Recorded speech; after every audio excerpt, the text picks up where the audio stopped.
Listen, I gotta say that this moment means something to me because both of y'all changed my life. I'm gonna tell you how. Okay. Well, it's obviously with Nas. Nas, when I heard him rhyming, it was like, oh, this is the level you gotta rhyme at? Like, you gotta rhyme this good? Like, I mean, he already said name a rapper I ain't influenced. So the way Nas was describing things, I was like, wait, you could use words that good? And his mentality, me and him the same age really, his mentality was on a whole nother level. So it just made me start thinking on a different level.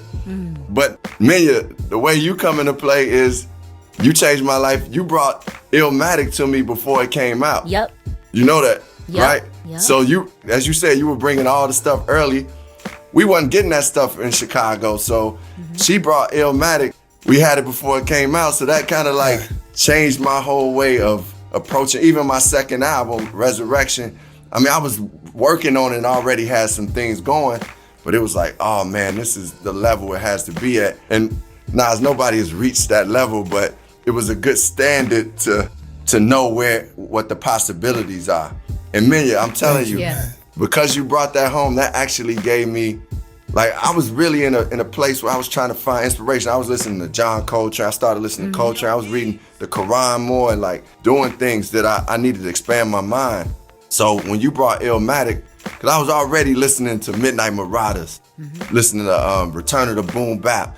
I was listening to Souls of Mischief and that stuff. But then Illmatic was like, man, it just changed my life at that point. Like, I could cite like John Coltrane, The Last Poets, you know, the Quran and like different books of Buddhism. And Illmatic is one of those things that was like, okay. And that was probably 2021. That was like life-changing for me. Yo, what's the deal, fam? It's your man Ease. Recently, I was on X, Twitter, whatever you call it, and I came across a profound educational moment within hip-hop. Check it out. Hey, yo, Ease. Before we go any further, let me know, up until this point, what has been your favorite album of 2025 within hip-hop? Let me know in the comment section. All right, so I'm on Twitter, came across a post. How did I come across it? The legendary Chuck D, who happens to be a great follow on X, Twitter, he had reposted something or commented and it came up in my feed. And the original post states, no rapper was doing beat switching until Drake made it popular. So I'm reading this joint, I'm saying to myself, this individual, whoever put it up there, had to be engaged in farming, right? And I said to myself, maybe not, because everyone isn't into that, right? Maybe he wholeheartedly feels that way. And this is a moment, a teachable moment for all of us, right? Before we get to Chuck D's response and even DJ Premier chimed in, I like to say, emphatically state that it's false. We can go back to, I don't know, 97, Jay, A Million, Rhyme No More, Beat Switch Up, right? DJ Premier did that. Year prior, 1996, I Gave You Power.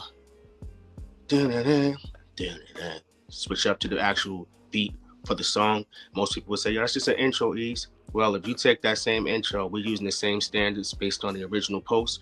Griselda would literally rap over. Dun-dun-dun, dun-dun-dun. Tell me I'm lying, with no drums. We can do Daily Operation. I'm the Man, which DJ Premier spoke on in the replies of this actual text, where he stated, go back to 1992, my friend, Gangstar, I'm the man. For those who are not aware, I'm the man. First half of the joint, Guru's rhyming. Second half, I think Lil Dap from Group Home is rapping on that. Some other beat switch ups, Little Brother. And these are just a few. The Listening, 2003, Shorty on the Lookout, Ninth Wonder. So this whole notion that Drake made it popular or was the first to do it is false. And Chuck D stated something or wrote something that was very informative as to why people kind of geared away from that line of production. And he stated, production folk got away from recognition beat switching because lawyers lurked harder for sample pieces. The more elements sampled, the more sound sources will come looking for their piece of the pie. Meaning that if I sample 6 or 7 different records, and I have to clear those samples, by the time it's time for me to get a piece of the publishing, I won't have anything because I have to clear from 7 different records. And the lawyers of those individuals became hawks, looking for people sampling their clients' work. And they would ensure that they were paid handsomely. So that's why we got away from even the Bomb Squad era, where it was layered samples on top of samples on top of samples. Another beat switch up, Jacqueline for Beats, Ice Cube. And he was heavily influenced by the Bomb Squad sound. So I just think that in an effort or a rush to always have some of our favorite artists be seen to be superior or above the competition, we give out false accolades or accomplishments or give them recognition when in fact they don't truly deserve it. Now, I will give Drake and many producers today the credit for kind of bringing that back, but they're able to do that because a lot of the stuff that they're flipping or switching up are original compositions. So they typically take home all the money, or it's royalty-free samples.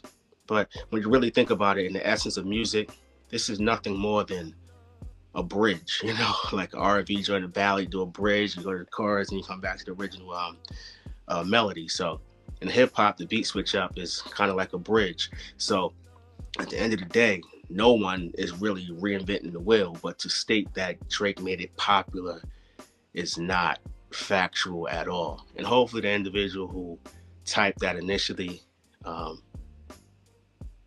was open-minded enough to hear what the legends were stating to him and take the knowledge and move on from it. This individual definitely went out his way to state that I said what I said, no take back. Some people want to learn and others don't. So even the person who originally posted that comment refuses to be swayed in any direction. Just know that it's a false claim, and history is everything. We can be fans, we can be supporters, but we have to start actually doing research based around the things that we say. Nobody bats 1,000, nobody isn't right all the time. I'm not stating that. But even when you are corrected with empirical evidence, mature individuals say, oh, you know what? You're right. So salute to the legend, Chuck D of Public Enemy. Salute to DJ Premier. Salute to all the producers out there who have an infinite amount of creativity. And salute to you, man. It's your man Ease at the Ease Experience. Oh, before I go, what is your favorite beat switch up of all time, since we're talking about that? Let me know in the comment section. Go get your share. Hey, yo, Ease.